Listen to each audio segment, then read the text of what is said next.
తాకట్లో ఉన్న మీ బంగారాన్ని విడిపించి ఆ రోజు ఆన్లైన్ రేటుకి కొంటాం. Sharma gold company. వాగర్థావివ సంపృక్తౌ వాగర్థ ప్రతిపత్తయే జగతః పితరౌ వందే పార్వతీ పరమేశ్వరౌ. సదాశివ సమారంభాం శంకరాచార్య మధ్యమాం అస్మదాచార్య పర్యంతం వందే గురు పరంపరాం.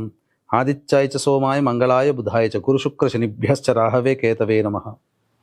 శృంగేరి జగద్గురు పీఠాధిపతులకి, కంచి పీఠాధిపతులకి నమస్కారములు తెలియచేసుకుంటూ కార్యక్రమాన్ని ప్రారంభిద్దాం. ఇక గమనించుకున్నట్లయితే మార్చి 7వ తారీఖు నుంచి 15వ తారీఖు వరకు 12 రాశుల్లో జన్మించినటువంటి వారికి ఏ విధంగా ఉండబోతుందో తెలుసుకునే ముందు గ్రహ సంచారం తెలుసుకుందాం. వృషభ రాశిలో గురువు, మిథున రాశిలో కుజుడు స్తంభించి ఉండడం, అలాగే కన్యా రాశిలో కేతువు, కుంభరాశిలో రవి శని యొక్క సంచారము, మీన రాశిలో శుక్రుడు బుధుడు రాహు యొక్క సంచారం. ఇక 12 రాశుల్లో జన్మించినటువంటి వారికి ఒక్కొక్కరికి ఒక్కొక్క రాశిలో జన్మించినటువంటి వారికి ఏ విధంగా ఉండబోతుందో తెలుసుకునే ప్రయత్నం చేద్దాం. మార్చి 7వ తారీఖు నుంచి 15వ తారీఖు వరకు కన్యా రాశిలో జన్మించినటువంటి వారికి ఏ విధంగా ఉండబోతుందో తెలుసుకుందాం. ప్రధానంగా చూసుకున్నది కన్యా రాశి వారికి గురుబలం అధికంగా ఉంటుంది. అలాగే అన్ని గ్రహాల యొక్క ప్రభావం సంపూర్ణంగా యోగదాయకమైనటువంటి పరిస్థితి.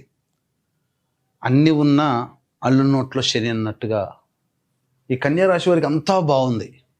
ఈ 7వ తారీఖు నుంచి 15వ తారీఖు వరకు అసలు ఒక విధంగా చెప్పాలి అని అంటే అన్ని గ్రహాలు సంపూర్ణముగా యోగించేటువంటి పరిస్థితి. కాకపోతే సింహరాశిలో ఏర్పడుతున్నటువంటి చంద్రగ్రహణ ప్రభావం కొన్ని ఒడిదుడుకులు ఎంత యోగాన్ని ఇస్తున్నాయో ఆ యోగాన్ని కొన్నిసార్లు ఇబ్బంది పడేటువంటి పరిస్థితులు చంద్రగ్రహణ ప్రభావం వలన ఏర్పడబోతున్నాయి. కాబట్టి చంద్రగ్రహణ దోషం నుంచి బయటపడే ప్రయత్నం చేస్తే ఈ 7 నుంచి 15వ తారీఖు వరకు అన్ని రోజులు మీ రోజులుగానే చెప్పవచ్చు. ఎందుకు అనంటే గురువు యోగదాయకంగా, రవి శని శుక్ర రాహు బుధ యోగదాయకంగా, కుజుడు సామాన్యమైనటువంటి ఫలితాలు. కాకపోతే కుజుడిచ్చేటువంటిది ఎలా ఉంటుందనంటే మీలో అమితమైనటువంటి ఆత్మవిశ్వాసాన్ని ఇస్తాడు. తద్వారా అన్ని పనులలో మీదే విజయం అన్నట్టుగా ముందుకు సాగిపోతుంటారు. కాకపోతే ఇక్కడ ఈ కుజుని ప్రభావం వలన తొందరగా పాటు నిర్ణయాలు తీసుకోవడం, తద్వారా కొన్ని విషయాల్లో అవగాహన లోపం వల్ల చతికిల పడతారు. అంటే సరైనటువంటి నిర్ణయాలు తీసుకోలేకపోతారు దుందుడుకు స్వభావం వలన. కానీ ముఖ్యంగా నిరుద్యోగస్తులకి మాత్రం సంపూర్ణమైనటువంటి యోగ కాలంగా చెప్పవచ్చు. ఉద్యోగం లభించి తీరుతుంది, అందులో సందేహం లేదు. వేరే సంస్థలలో ఉద్యోగం కోసం ప్రయత్నం చేసేటువంటి వాళ్ళకి ఇది చాలా అనుకూలమైనటువంటి సమయంగా చెప్పవచ్చు. 7 నుంచి 15వ తారీఖు వరకు ప్రయత్నాలు ప్రారంభించండి, మంచి ఫలితాలు పొందుతారు. ఇక ప్రభుత్వ పరముగా పనిచేసేటువంటి వాళ్ళు, ప్రైవేట్ పరంగా ఉన్నటువంటి వాళ్ళకి ప్రమోషన్స్తో కూడుకున్నటువంటి బదిలీలు కానీ, ప్రమోషన్ సంబంధించినటువంటి విషయాల్లో మీరు లిస్ట్లో ఉంటారని చెప్పవచ్చు. మీరు ఊహించకపోవచ్చు ప్రమోషన్ వస్తుందా, కానీ మీకు సంబంధించినటువంటిది జీవితంలో మంచి జరిగేటువంటి అవకాశం 7వ తారీఖు నుంచి 15వ తారీఖు వరకు ఉద్యోగస్తులకు ఉంటుందని చెప్పవచ్చు. ఇక వివాహ సంబంధమైనటువంటి విషయాలు ప్రస్తావనకు వస్తే చక్కగా ప్రయత్నాలు ప్రారంభించండి, వివాహ సంబంధాలు కుదురుతాయి, అన్ని రకాలుగా యోగదాయకంగా ఉంటుందని చెప్పవచ్చు.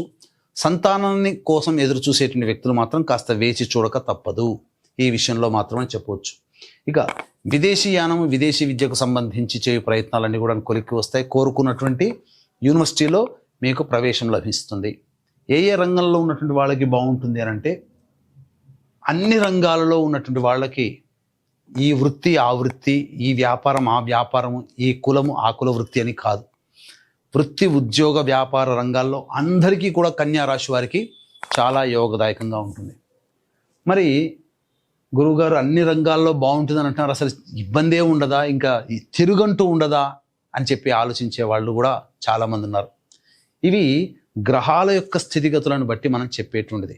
అయితే రోజువారీ దైనందిన జీవితంలో కొంత మార్పులు అనేటువంటివి తప్పవు.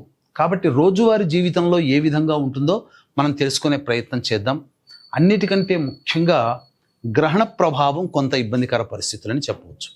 కాబట్టి ముఖ్యంగా రోజువారీ దినచర్యలో భాగంగా చూసుకున్నట్లయితే 7వ తారీఖు, ముఖ్యంగా 7వ తారీఖు రోజున సంతాన మూలకముగా సమస్యలు, ఖర్చులు పెరుగుతాయి, సంతానంతో విభేదాలు ఏర్పడతాయి.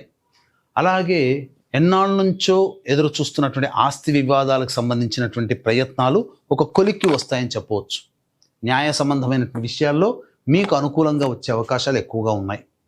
8, 9 మరియు 10, 11 ఈ 4 రోజులు మీరు మీవే అని చెప్పవచ్చు. ఇంకా మీకు తిరుగంటూ ఉండదు. అన్ని విధాలుగా అన్ని రంగాల్లో ఉన్నటువంటి వారికి మంచి జరగబోతుంది. ఉద్యోగ సంబంధంగా ఎదురు చూసేటువంటి వ్యక్తులు శుభ సమాచారం 8, 9 తారీఖుల్లో ఎదుర్కొంటారు. తద్వారా ఆనందకరమైన జీవితాన్ని పొందుతారు. రాని బాకీలు వసూలవుతాయి. మీ ఖర్చులకు మించిన ఆదాయం లభించడము, అలాగే అన్ని విధాలుగా యోగదాయకంగా కుటుంబ సభ్యులతో సంతోషంగా గడుపుతారు.